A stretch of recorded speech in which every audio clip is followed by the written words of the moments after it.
प्रणाम, नमस्कार, वंदे मातरम। मैं गजेंद्र प्रसाद मधुबनी से आपका भाई, और आज फिर आपसे मिलते हुए बहुत ही अच्छा लग रहा है। और आज फिर मैं लेके आया हूँ शिव गुरु चर्चा, और आज की शिव गुरु चर्चा है आदरणीय कामेश्वर बाबू पुपरी से।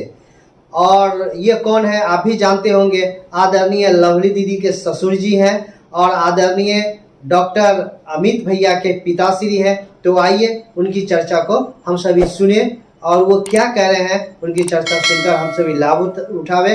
तो आइए चलते हैं और सुनते हैं शिव गुरु चर्चा। कि आपके मन में बराबर यह बात घर करता रहे कि मेरे गुरु शिव है, मेरे गुरु शिव है, मेरे गुरु शिव है। जब तक यह भाव घर नहीं करेगा तब तक आप में भाव कैसे उतरेगा। हम लोग जानते ही हैं कि हम श्मशान में जाते हैं, कोई मरता है, हमारे परिवार के लोग मरते हैं, श्मशान में जाते हैं। वह तत्काल के लिए, उस समय के लिए हमारे मन में कोई कहने का मतलब कि यह विचार नहीं रह जाता है कि दुनिया में और कुछ है। लगता है कि अरे हम भी यहाँ से चले जाएंगे, यहाँ कोई नहीं रहा है, सभी आदमी यहाँ आए, मानव का जीवन हमने पाया है तो यहाँ से हमको जाना ही है। यह तो ध्रुव सत्य है और कहा ही गया है कि मृत्यु भी एक सत्य है। तो हम लोग तो जानते हैं कि यहाँ से जाना है, इसीलिए मैं जानते तो है, जानकारी तो है, लेकिन समझ कहाँ है। हम समझते नहीं है कि अगर हमको यहाँ से जाना है। अगर वह समझ उतर जाए और उस कोई श्मशान घाट में जाने के बाद हमारा मन जो लगता है कि अरे यहाँ पर तो कुछ नहीं है, यहाँ पर तो उसी शिव की मर्जी से हम यहाँ आए हैं और उन्हीं की मर्जी से यहाँ से जाना है, और वही भाव अगर घर आने के बाद भी रह जाए तो वही तो हमारा अस्थायी शिष्य भाव हुआ, परमानेंट, जो हमारे मन को एकदम पकड़े हुए है। उस भाव से हमें इधर उधर नहीं होना है। लेकिन श्मशान के बाद किसी को जला के हम आते हैं घर, और कल हम अपने भाई से लड़ाई हो रही है और कल हम लोग डुमरा कोर्ट के लिए निकल जाते हैं। कहाँ वो भाव रहा, बचा कहाँ कुछ।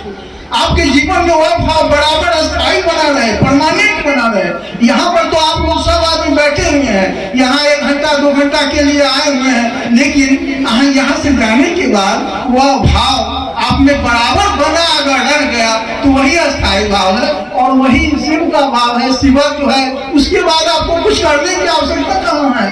आप में अस्थायी शिव भाव आ गया तो 3 सूत्र की भी आवश्यकता आपको नहीं है। लेकिन हमारे कहने का भाव यही है कि कम से कम उस भाव में आप बराबर रहिए।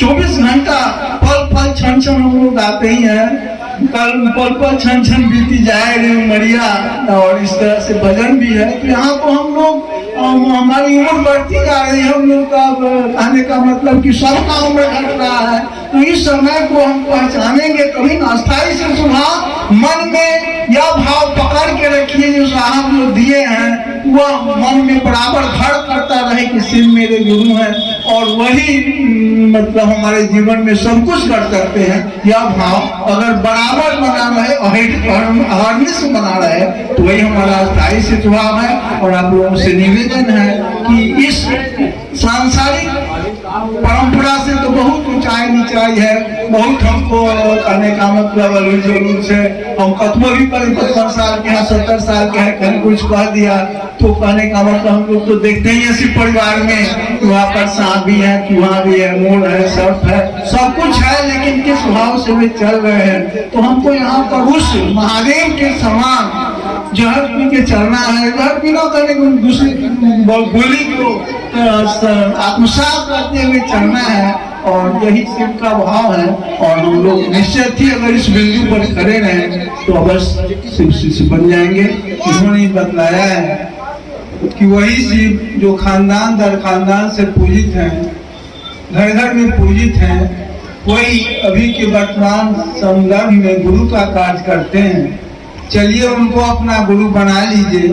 और गुरु यहाँ पर इसलिए बनाया जाता है कि हमें ज्ञान मिल जाए, समझ मिल जाए। ज्ञान और कुछ नहीं है, समझ है। आपको जानकारी तो है कि हम इस जगत में रहने के लिए नहीं आए हैं, हम सब जानते हैं कि हमें यहाँ से जाना है, लेकिन हम समझते कहाँ हैं। हम 85 साल के हो गए हैं, लेकिन जगत का आकर्षण इतना भारी पड़ा है कि हमको लगता नहीं है कि जगत से चले जाएंगे। यही ज्ञान है, यही समझ है, और यही समझ गुरु देते हैं। और जीवन में जब गुरु आएंगे तब ना हमें समझ आएगा। इसीलिए साहब कहते हैं कि उस गुणाधिपति को जो देवों के देव महादेव है, आदि गुरु है, जगत गुरु है, प्रथम गुरु है, गुणाधिपति हैं, जो सूर्य के भी गुरु हैं और असुर के भी गुरु हैं, इसलिए सुरासिर पूजित हैं, उनको अपना गुरु बना के ज्ञान ले लीजिए, समझ ले लीजिए कि आप में कि जीवन में समझ आ जाए, आपका जीवन धन्य हो जाए। मानव का जीवन हम लोगों ने पाया है 84 लाख योनि में भटकने के बाद, और इस जीवन में अगर वह समझ नहीं उतरा तो हम लोग भटक जाएंगे। और साहब के कहने का यही भाव है कि हम इतने दिन से तो शिष्य बने हुए हैं, 20 साल 25 साल से बने हुए हैं, लेकिन शिष्यता अभी शिष्य बनी कहाँ है, शिष्यता प्रगाढ़ हुआ नहीं है। इसीलिए साहब को तो चिंता अवश्य है, जिन्होंने पहली बार इस जगह को इस बारे में जानकारी दी कि चलिए शिव की ओर, और हम लोग रास्ते में ही अटके हुए हैं। आप सोच सकते हैं कि वे कितने चिंतित हैं। इसलिए हम लोगों को बस इतना ही मन में ध्यान रखना चाहिए कि हम लोग इधर उधर भटके नहीं, शिष्टता में नहीं भटके, इधर उधर नहीं भटके, इस सांसारिकता में नहीं डूबे। हम लोग मात्र जो साहब चाह रहे हैं उसके अनुसार आगे बढ़े। अभी हम लोग चर्चा किए हैं वहाँ जी कि लॉकडाउन था तो बराबर से उनको खबर आती थी कि चर्चा नहीं हो रहा है, चर्चा के बिना मन नहीं लग रहा है। लेकिन ऐसी बात थोड़ी है, 2 सूत्र तो और ही है, प्रथम सूत्र, तृतीय सूत्र, उसका भी तो पालन कीजिए।